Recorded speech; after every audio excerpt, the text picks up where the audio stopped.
He's shaking it off. But you can see how he led that fast break, John. After that, still pushing the ball and then trailing in the middle.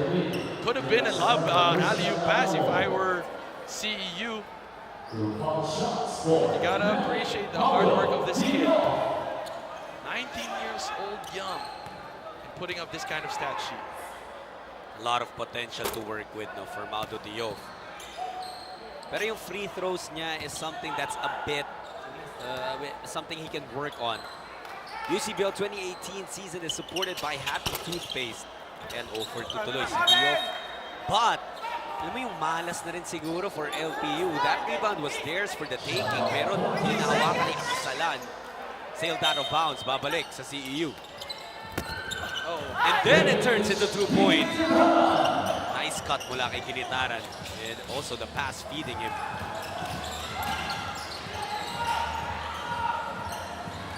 Saliente nagtitimon. Castro ang binigyan sa kaliwa. Ball back with Saliente, 9 on their 24. Romel Saliente to the cutting Clarion. And there's the 6th block for Diouf. That's going to be a shot clock violation. You credit the block to Diouf, but everyone else on the floor para sa CEU played spectacular defense. You can see in this replay, that was a good fake, but everyone adjusting, Diouf not giving up on defense, and then you see Caballero after that tap, really diving for the ball, and not a single CEU player was just standing. They were all active to receive that safe play, if possible, from Caballeros. Kaso nagka-problema sa opensa itong CEU. It was a turnover for them. 4:35 to play sa ating third quarter. UCBL 2018 season is supported by Cafe France.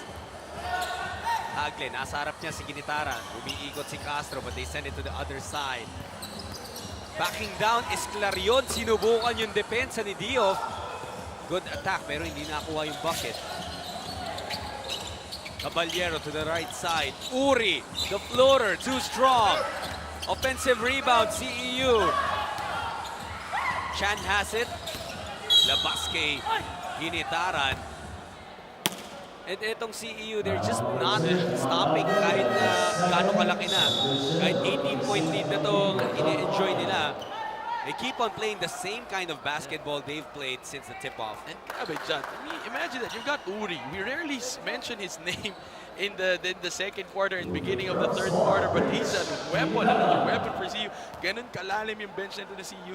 The kind of system and culture that has been created in their basketball system, you gotta applaud that. And, you know, everybody just improving every single game. Coach Derek Pomarin showing us a different set of 5 every single time, every time they start the game. Yung pinapakita ni Manong Derek is yung lalim ng kanyang koponan.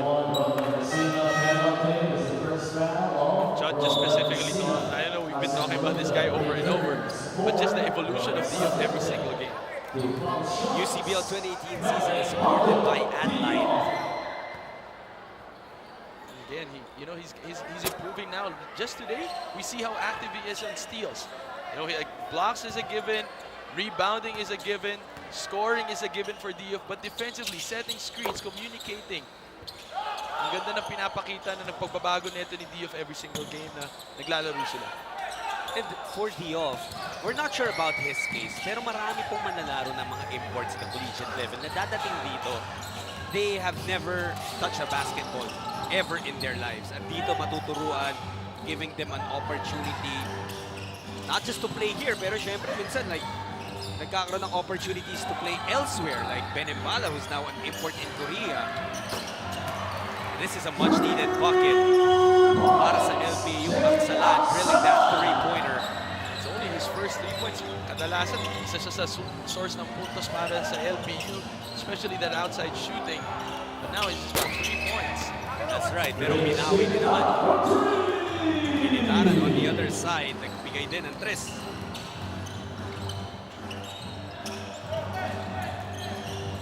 Here's LPU. They're staring at a 20-point disadvantage. Tagle, hinahanap yung kakampi niya, labas kay Mulunda. Itong mamang hindi pa natin nararamdaman sa larong ito. Castro, mintis din sa kanyang tira mula sa labas. Tumatakbo ngayon ang CEU. Caballero stops. Bigay kay Ginitaran. Other side naman. It's a miss. Castro getting that basketball. Nagmamadali ang LPU. Castro loses control. Ginitaran pushing that leather. Iwan kay Diop. Diop will get fouled.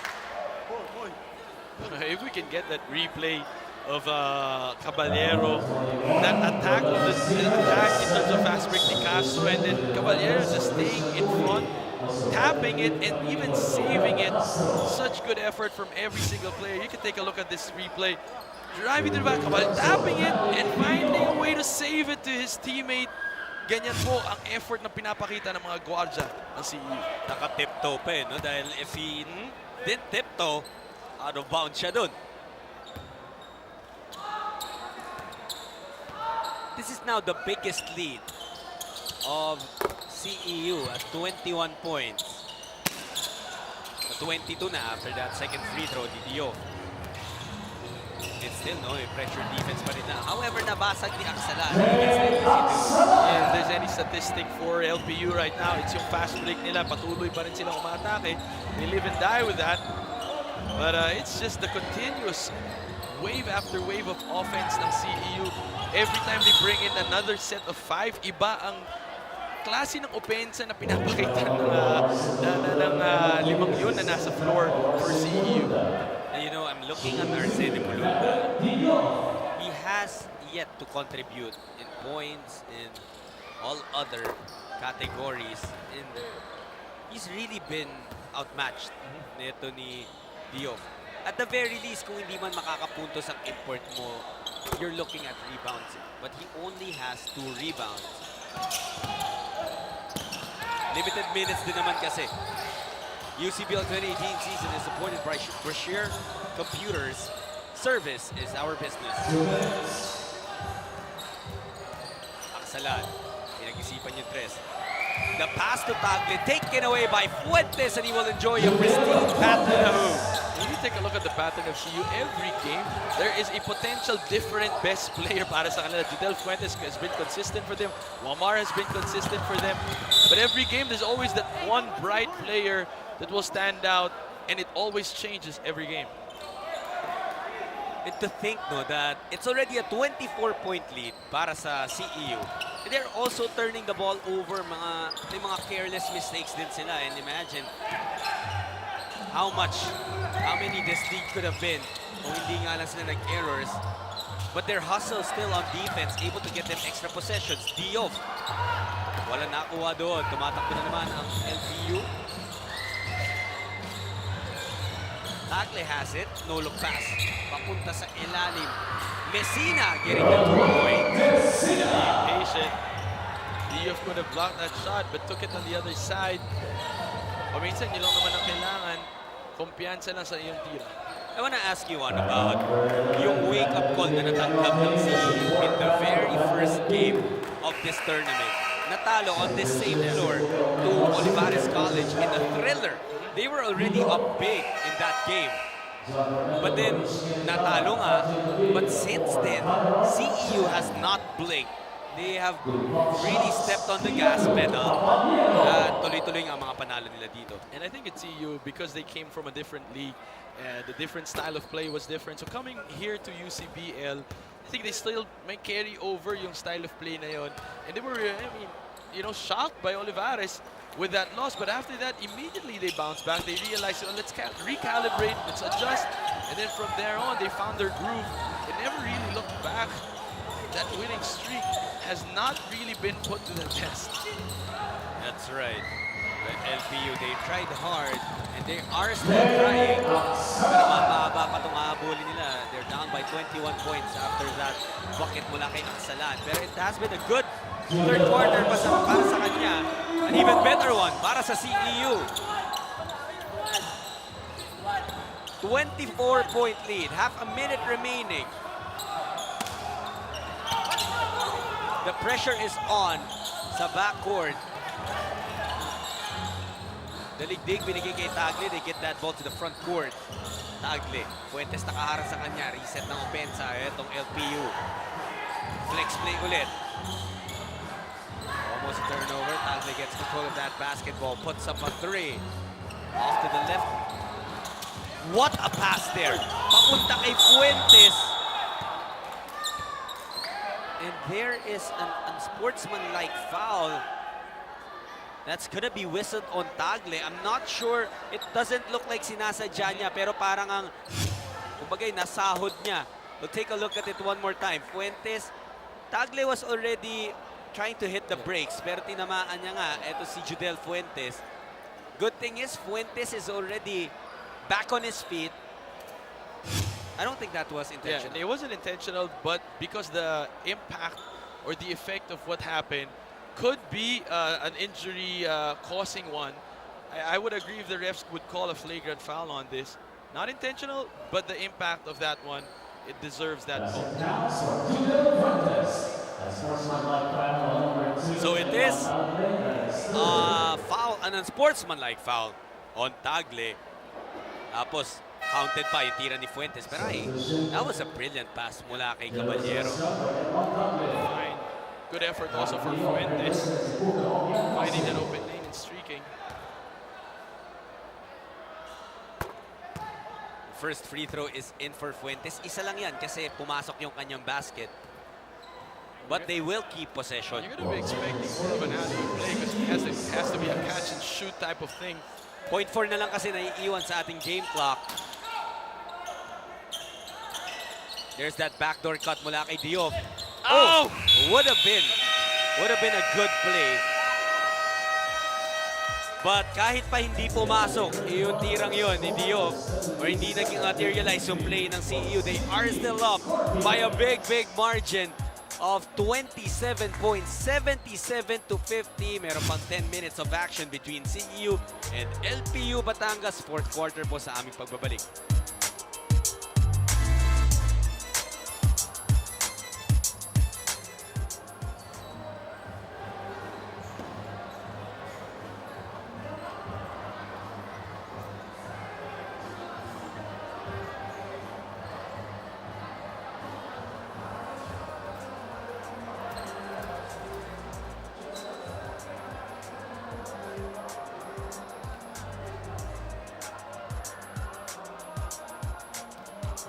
Ito ang mga estudyante ng Olivares College. Nanonood dito sa ating aksyon. Pero itong nahanap natin ng ngiting Pinoy, ngiting happy fan of the day. Naabangan nila dahil maglalaro din ang kanilang koponan in this game day.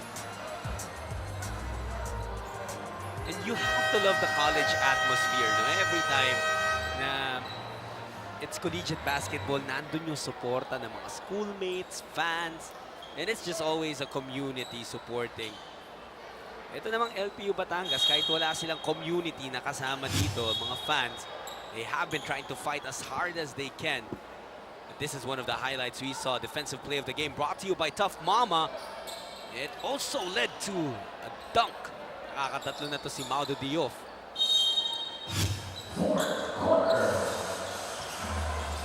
Fourth and final frame on deck.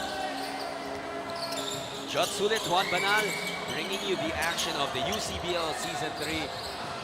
It's our time to shine. Alamo, going one-on-one kay Umanozi. Decides against it, now it's Saliente. 3 segundo na lang sa shot clock nila. Romel, kailangan ng tumira. Nasapal doon. Napakahusay na depensa pinakita ng buong CEU, especially that block from David. And that's why you understand, Judd, kaya hindi po payag ng LPU na tumigil sila and play half-court offense kasi kadalasan mas nakakakuha silang turnover because of that defense of CEU. So whenever they have an opportunity off an inbound, tinatakbo kagad ng LPU para hindi makaset yung depensa.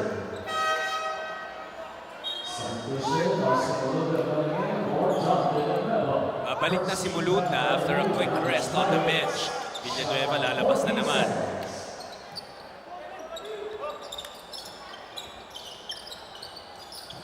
Caballero tumanggap ng inbound.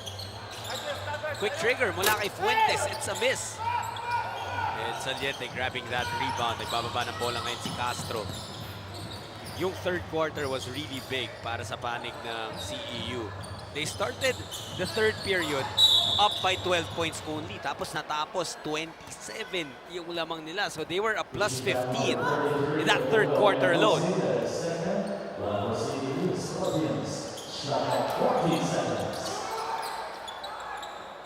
UCBL 2018 season is supported by Maxell Power Tools.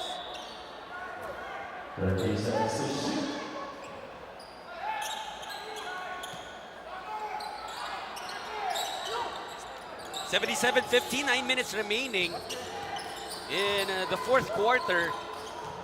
CEU pa rin ang lamang. Saliente. Boards play ang ginamit ng LPU. They go for an outside shot. Alamo trying to work hard. Ball will stay with LPU. At merong nililinaw ang ating mga referees. I think there's yung ban ni Umanozi. Hindi raw pwede, sabi ng ating official, and he takes it off. Wala pa nakakascore sa fourth quarter. About a minute and 15 seconds have been played. Napasaran, he has been the most brilliant performer para sa LPU, and he continues to produce. Take a look at this stat. You mentioned the quarterly output of each team.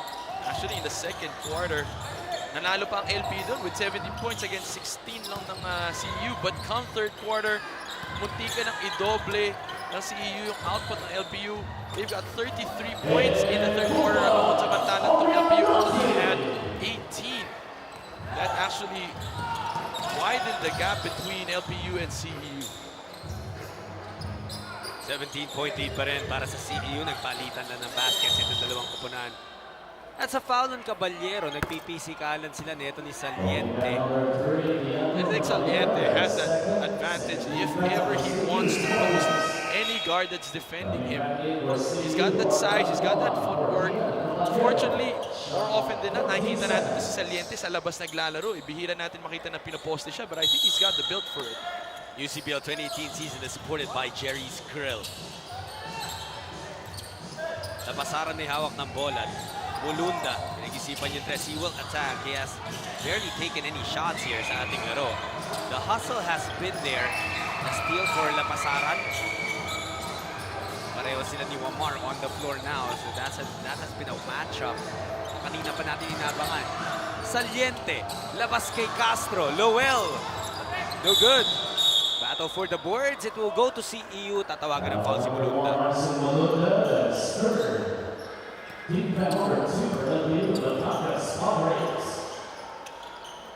7.5 minutes remaining. Formento. He gets it to Wamar.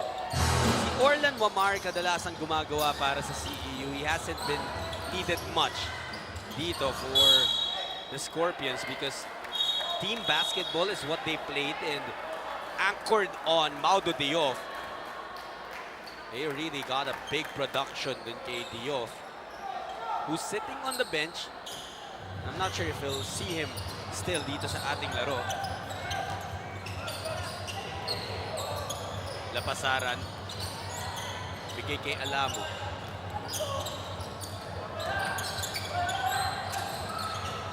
Nakaagaw na naman ang CEU. Fuentes. Mula sa labas! CEU continues to up their advantage. It's now up to 30 points. Yeah, but this is Jadel Fuentes.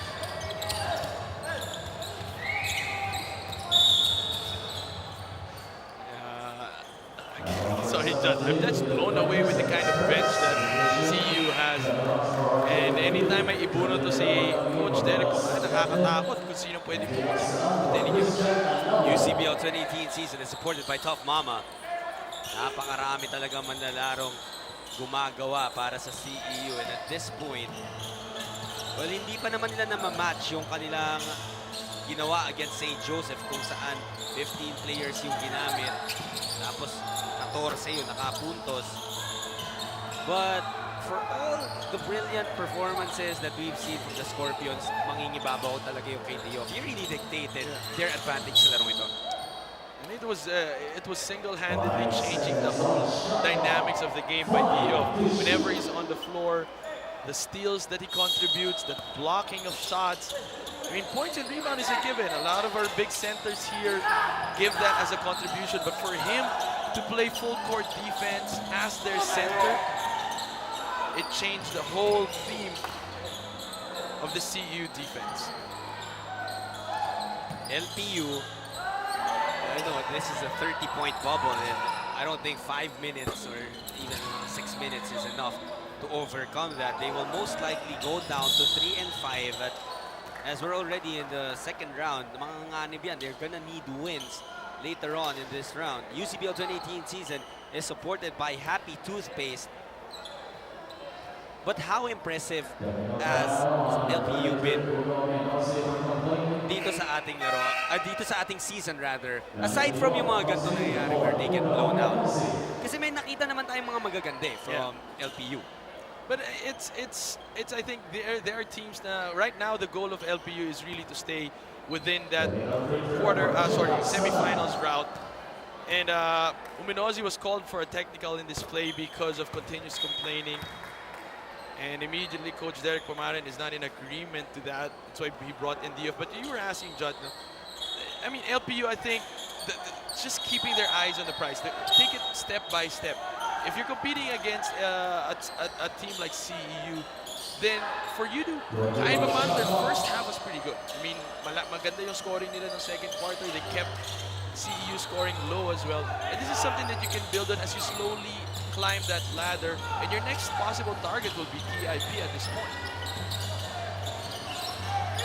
5 seconds na lang sa shot clock ng CEU. Fuentes fall away. Napakahirap na tira naman nun. And Rojas could not get the rebound.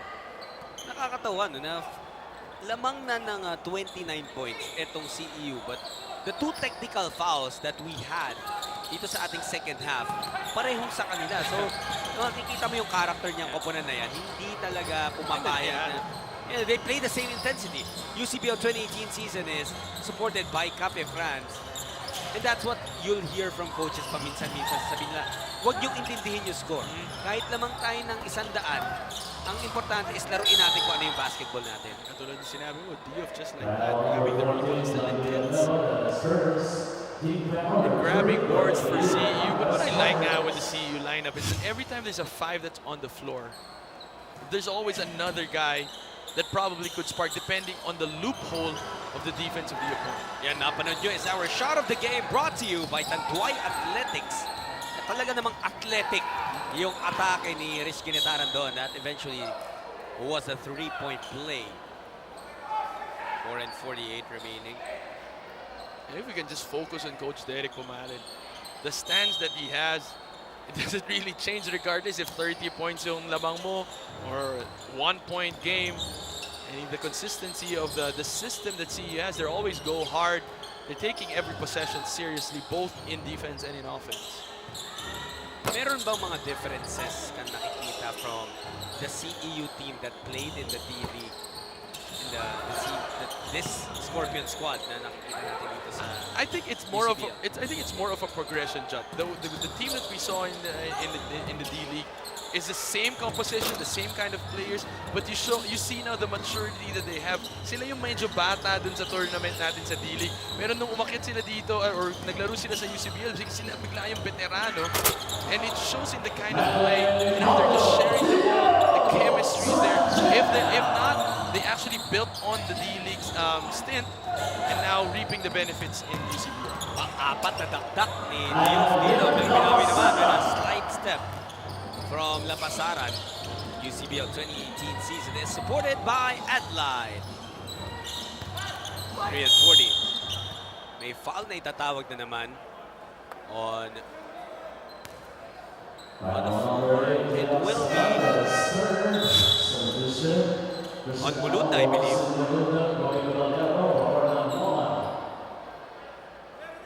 Ito yung dakdak. Diouf, pang-apat sa ating laro, and he just is having fun out there. Wala makapigil sa kanya. You're really gonna have fun kapag unstoppable ka. I mean, if you're LPU, you gotta keep putting a body on it. UCBL 2018 season supported by Holy Cow Steaks, Ribs, and Shops. If there's anything, I think not just LPU, any other team should put a body on Diouf.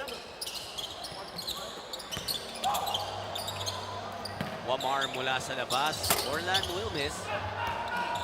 LPU will try to run. Alamo, counter steal for Wamar. He loses that ball to the sideline and it's gonna be LPU basketball.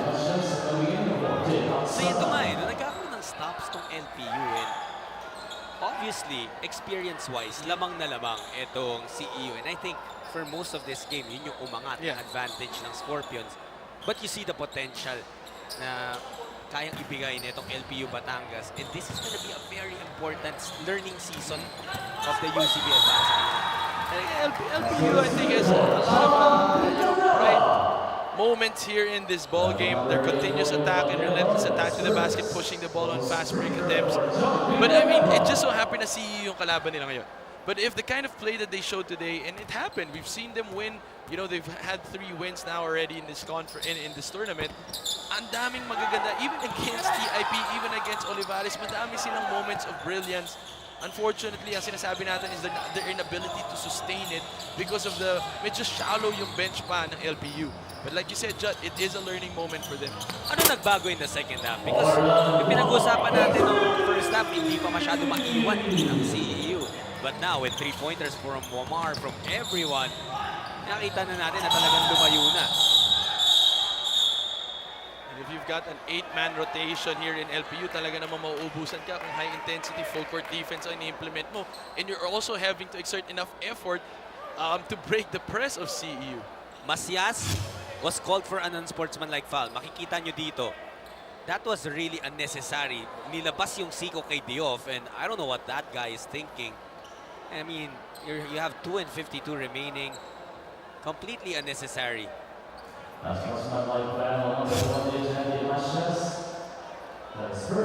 the last thing kasi na gusto mong mangyari dito is may masaktan or may mag-spark na konting gulo.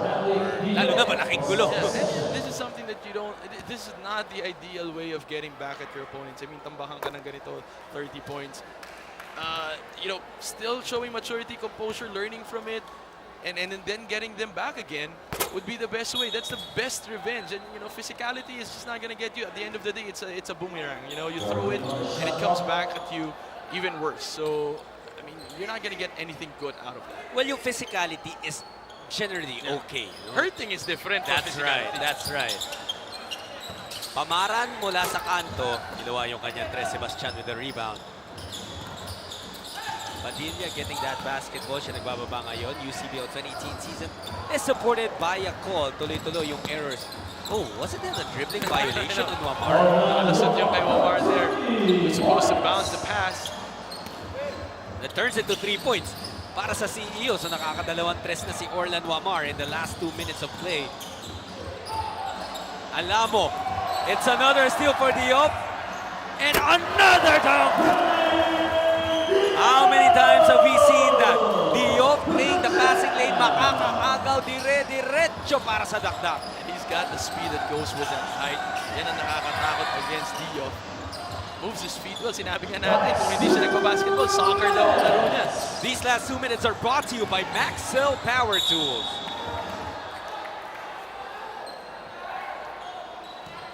And this is just an incredible display, an incredible performance mula kay Baudo Diop. I mean, we've been saying his name paulit-ulit, pero why not? Because he has 29 points, 14 rebounds, 5 assists, 5 steals, and 6 blocks. So nakuha niya yung 5x5 niya. Gusto kong i-draft sa fantasy channel si Dio. Pwede, no? Uunahin ko pa to kaysa kay Giannis Antetokounmpo.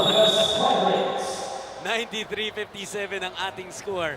Meron pa tayo 1 minute and 49 seconds remaining in this battle. It's CEU versus LPU Batangas. More of this when we return.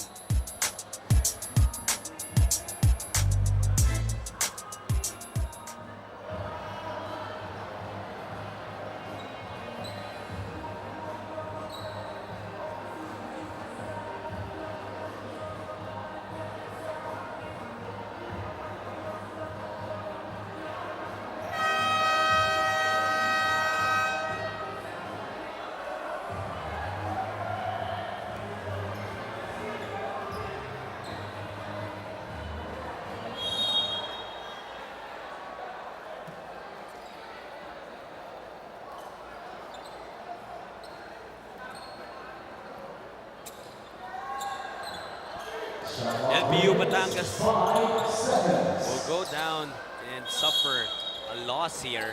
Meron na lang tayong less than 2 minutes to play, but this is just a big margin that's gonna be impossible to overcome.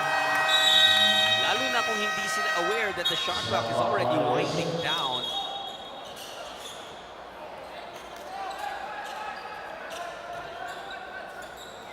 So that's another error para sa LPU.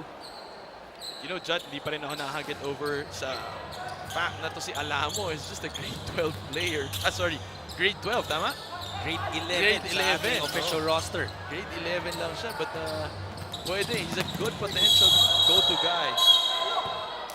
Wamar gave up a hard foul at ang pito ng ating referee unsportsmanlike. They're gonna take a look at that play once again. Wamar, humataw, inabot sa ulo. The question is, bola ba hinahabol niya? It didn't look like so, in all honesty.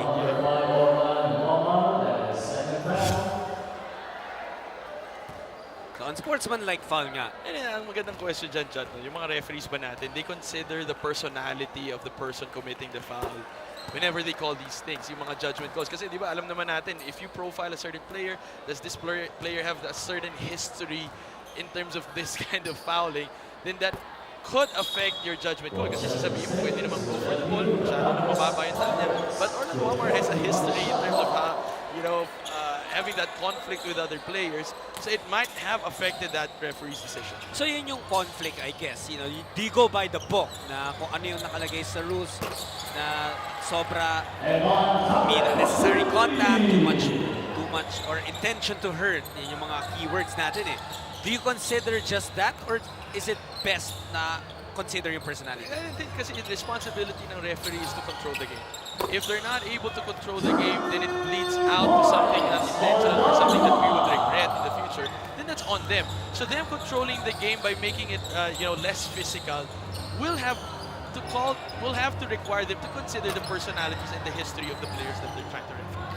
We have less than 1 minute na lalaruin dito sa ating laro between CEU and LPU Batangas. 35-point lead na para sa CEU, and it just really was a dominant second half para sa kanila. Led by that man, Diof, who makes another assist to Pamaran. And Alamo getting the technical. Tinulak si Rojas. Pati yata si Rojas na bigyan ng technical foul. So, siko ano mangyayari dito? Alamo, hindi inabot, no? Foul nga siya.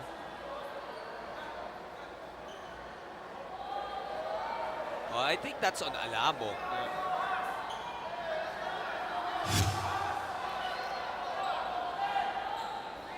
Frustrations na rin talaga, no, sa panig ng LPU Batangas. But you have to understand that this is a season.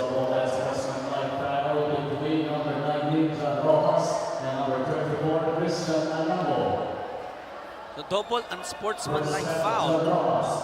I think that's going to cancel each other out.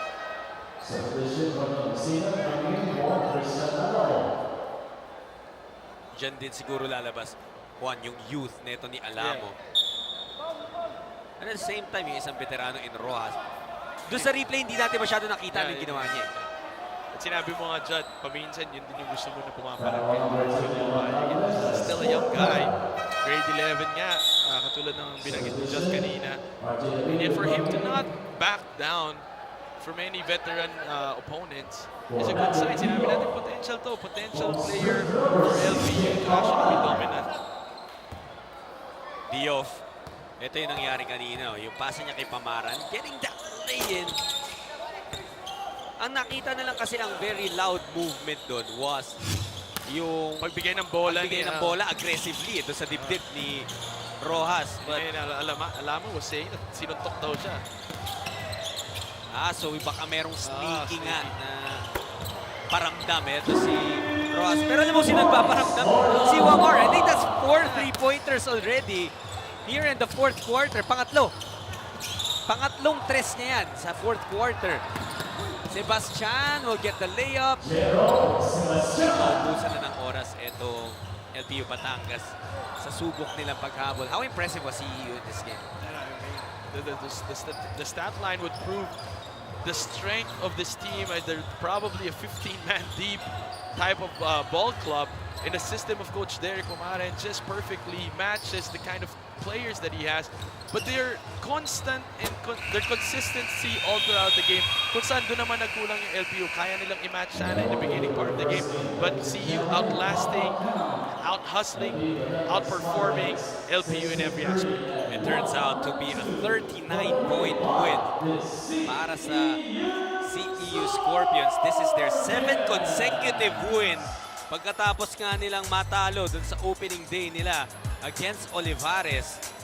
At etong ating defending champions, or itong champions ng UCBL before na CEU Scorpions, talagang gigil na gigil mag-send ng message sa buong liga. This drive of the game is brought to you by Maxell Power Tools. Yan ang ating power drive. What an attack. Isa sa 4 na dakdak ni Maudo Diop sa ating laro. 102-63 ang ating final score. And indeed, it was just a spectacular showing from the Scorpions.